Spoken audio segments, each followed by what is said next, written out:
అస్మద్గురుభ్యో నమః. శ్రీ వెంకటేశ్వర స్వామి వారి దివ్య పాదపద్మాలకు నమస్కారం చేసుకుంటూ వీడియోలోకి వెళ్ళిపోదాం. అక్షయ తృతీయ మనల్ని ఎన్నో సంవత్సరాలుగా కలవరపెడుతున్నటువంటి, ఆందోళన పెడుతున్నటువంటి మాట. అక్షయ తృతీయ నాడు బంగారం కొనుక్కుంటే చాలా మంచిదే. బంగారం కొనుక్కుని బీరువాలో పెట్టుకుంటే అక్షయం అవుతుంది. ఆ రోజు ఏ పని చేసినా అలా కొంటూనే ఉంటాం. ఎక్కువ ఎక్కువ అవుతుంది. ఎప్పుడైనా మీరొక గ్రామ్ బంగారం కొనుక్కుంటే అది 10 గ్రాములయిందా ఒకసారి చూసుకోండి. అంటే అసలు అక్షయ తృతీయ నాడు బంగారం కొనాలా? ఏ కర్మలు చేస్తే మంచి ఫలితాలొస్తాయి? అసలు ఏ ఏ పనులు చేయాలి? అన్న విషయాలు మనం ఈ వీడియోలో తెలుసుకుందాం. చాలామంది వ్యాపారస్తులు వాళ్ళ వాళ్ళ వ్యాపారాల కోసం మన పండుగలను ఉపయోగించుకుని వాళ్ళ ఇష్టానుసారం ఎన్నో రకాలైనటువంటి ఆఫర్‌లను పెట్టి ఏం చేస్తున్నారంటే ప్రజలను తప్పుదోవ పట్టిస్తున్నారు. ఆడవాళ్ళేంటి ఇంట్లో ఆడపిల్ల ఉందనుకోండి, ఆడపిల్లకి కాస్త బంగారం కొనుక్కుంటే అక్షయ తృతీయ నాడు ఏమన్నా ఆడపిల్లకి పనికొస్తుంది, బానే వచ్చింది కదా అని చెప్పి వాళ్ళ భర్తలను ఇబ్బంది పెట్టైనా సరే, కాస్త అప్పు చేసైనా సరే ఆ రోజు బంగారం కొనిపించాలి అనేటటువంటి ఒక రకమైన అపోహలో ఉండిపోయారు. ఎందుకంటే శాస్త్రంలో ఇలాంటి పనులు చేయమనైతే ఏమీ లేదు. ఏం చేయమనుంది అసల? ఏ కర్మలు చెయ్యాలి? ఏ పుణ్యకర్మలు చెయ్యాలి? ఈసారి వచ్చేటటువంటి అక్షయ తృతీయ మామూలు అక్షయ తృతీయ కాదు. సాధారణంగా వైశాఖ మాసంలో శుక్ల పక్షంలో వచ్చే తదియకి అక్షయ తృతీయ అని చెప్పి పేరు. అది చాలా మహిమాన్వితమైనది. కానీ ఈసారి బుధవారము, రోహిణి నక్షత్రము, శోభన యోగము, అలాగే గజకేసరి యోగము ఇన్ని రకాలైనటువంటి యోగాలతో కలిసి వచ్చేటటువంటి విపరీతమైనటువంటి మంచి లాభం, చాలా మంచి శుభ ఫలితాలు ఇస్తాయన్నమాట.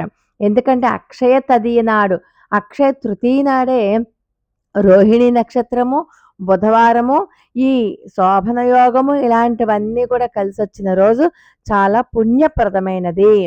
చాలా మహాపుణ్యం, మామూలు పుణ్యం కాదు, మహాపుణ్యం ఇచ్చేటటువంటి పుణ్యమైన రోజు. ఆ రోజు ఏం చేయాలి అంటే, అవకాశం ఉన్నవాళ్ళు, గంగా నదీ తీరం దగ్గరలో ఉన్నవాళ్ళు గంగా స్నానం గనక చేస్తే, ఆ రోజు అన్ని రకాల పాపాల నుంచి విముక్తులవుతారు. వాళ్ళు పునీతులవుతారు. అంతేకాదు అక్షయ తృతీయ నాడు ఏం చెయ్యాలి అంటే, వైశాఖ శుక్ల తృతీయ నాడు ఆ రోజు యవహోమం చెయ్యాలి. యవలతో దానం చెయ్యాలి. యవలను తీసుకోవాలి. ఆ ఇష్టదేవతకి ఎవరైతే యవలతో హోమం చేస్తారో సర్వ రకాలైనటువంటి ఫలితాలు వస్తాయి. అసలు యవలంటే ఏంటి అంటే బార్లీ గింజ. అంటే బార్లీ గింజలతో హోమం చేయకూడదు. అది యవల రూపంలో ఉండంగా చెయ్యాలి. అంటే బియ్యంతో హోమం చెయ్యం. ధాన్యంతోనే చేస్తాం. అలాగే యవధాన్యంగా హోమం చెయ్యాలి. బార్లీ నీళ్ళు ఎవరికైనా దానం చేసినా, బార్లీ జావ ఎవరికైనా దానం చేసినా, లేకపోతే బార్లీ గింజల రూపంలో కూడా దానం ఇచ్చినా కూడా చాలా మంచిదనమాట. అలాగే మనం తీసుకున్నా కూడా ఆ రోజు చాలా చాలా చాలా చాలా మంచిది. ఎంతో శుభ ఫలితాలు వస్తాయి. అంటే మనం ఆహారంగా తీసుకున్నా కూడా చాలా మంచిది. ఈ రకంగా యవలతో చేసింది ఏదైనా సరే అక్షయ తృతీయ నాడు ఈ ప్రకారంగా చేస్తే చాలా ఎక్కువ రకాలైనటువంటి పుణ్యం, పాపాలన్నీ పోతాయి. మరి అక్షయ తృతీయ నాడు ముఖ్యంగా చెప్తూ ఉన్నదేంటంటే, పితృతర్పణాలు వదిలితే చాలా మంచిది. జపాలు, హోమాలు చేసుకోవడం మంచిది. ఎవరైనా మంత్రదీక్ష తీసుకోవడం మంచిది. ఒకవేళ ఇంతకు ముందే మంత్రదీక్ష తీసుకుంటే కనుక ఆ మంత్రాన్ని ఉపాసించడం చాలా మంచిది. ఎవరైతే జపాలు, హోమాలు, పితృతర్పణాలు, మంత్రదీక్షలు లేకపోతే మంత్ర జపము ఇలాంటివన్నీ ఏది చేసినా కూడా అఖండమైనటువంటి కోట్ల కోట్ల కోట్ల ఫలితం వచ్చి తీరుతుందనమాట. అందుచేత మీరు ఒక రకమైనటువంటి ఉద్యోగం కావాలన్నా, వివాహం కావాలన్నా, ఇతరత్రా ఏ కోరికతో చేస్తూ ఉన్నా ఆ మంత్రం గనక ఉంటే ఆ మంత్రాన్ని ఈ 30వ తారీఖు బుధవారం నాడు రోహిణి నక్షత్రము, గజకేసరి యోగంతో కలిసి ఉన్నటువంటి ఈ అక్షయ తృతీయ నాడు ఈ రోజు గనక చేస్తే మీరు రోజు చేసిన దానికంటే కూడా అఖండమైన, అక్షయమైన ఫలితం వస్తుంది. మీ కోరిక ఖచ్చితంగా నెరవేరుతుంది. అలాగే పితృతర్పణాలు, పితృదోషాల వల్ల కూడా మనకి చాలా పనులు అవ్వవు. కాబట్టి పితృతర్పణాలు ఆ రోజు వదలడం అన్నది చాలా చాలా చాలా మంచిది. పితృదేవతలను ఉద్దేశించి ఎవరైతే పితృతర్పణాలు చేస్తారో వాళ్ళకి చాలా మంచి ఫలితం వస్తుంది. ఏ రకమైన ఆటంకాలైనా ఉన్నా పనులలో ఆటంకాలున్న అవన్నీ పోతాయి.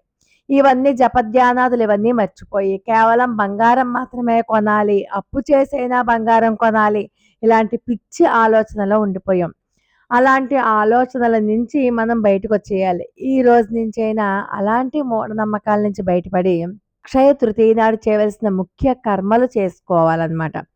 ఎవరైతే ఈ అక్షయ తృతీయ నాడు చందనాన్ని అరగదీసి లేకపోతే గంధాన్ని అరగదీసి అంటే గంధాన్ని అరగదీసి శ్రీకృష్ణ పరమాత్మ ఆలయంలో ఇవ్వాలి. గంధం పొడిలు అలాంటివి కొనడం కాకుండా చందనం అరగదీసే రాయిని తీసుకుని ఒక చందనం కర్రను తీసుకుని దాన్ని స్వయంగా అరగదీసి దాని నుంచి గంధాన్ని తీసి అది శ్రీకృష్ణ పరమాత్మ యొక్క ఆలయానికి వెళ్ళి అక్కడ అర్చకులకు ఇచ్చి కృష్ణ పరమాత్మకి ఇది ఈ సేవని చేయించండి, కొంచెం ఈ గంధాన్ని రాయండి, ఈ గంధాన్ని సమర్పించండి అని చెప్పి అడిగితే వాళ్ళకి ఖచ్చితంగా ఉత్తర లోకాలు అంటే వైకుంఠానికే వెళ్తారు. అచ్యుత లోకానికి శ్రీకృష్ణ పరమాత్మ ఉండేటటువంటి లోకానికే ఖచ్చితంగా వెళ్తారు అంటారు. కాబట్టి ఈ పని చాలా చాలా చాలా మంచిది. ఈ అక్షయ తృతీయ అన్నది కృతయుగం ప్రారంభమైనటువంటి రోజు. మనకి ఉగాది ఎలా వస్తుంది చైత్రమాసంలో కలియుగానికి, అలాగా కృతయుగానికి ఉగాది అన్నమాట ఈ అక్షయ తృతీయ. ఈ రోజు నుంచే కృతయుగం ప్రారంభమైంది.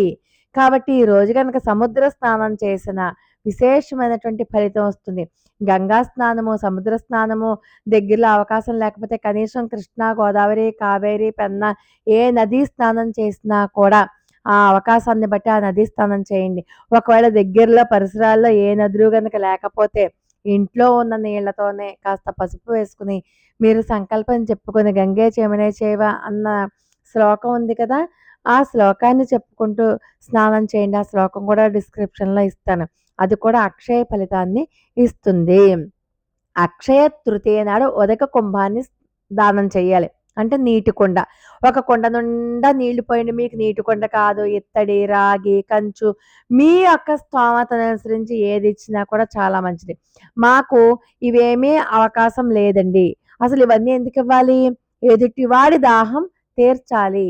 కాబట్టి ఇవేమీ మాకు అవకాశం లేకపోతే చిన్న చిన్న వాటర్ బాటిల్స్ మీరు కొన్ని అవి కూడా దానం చేసుకోవచ్చు. కాస్త అటు ఇటులో దాదాపుగా అదే ఫలితాన్ని ఇస్తుంది ఆ వాటర్ బాటిల్స్ దానం చేసినా కూడా.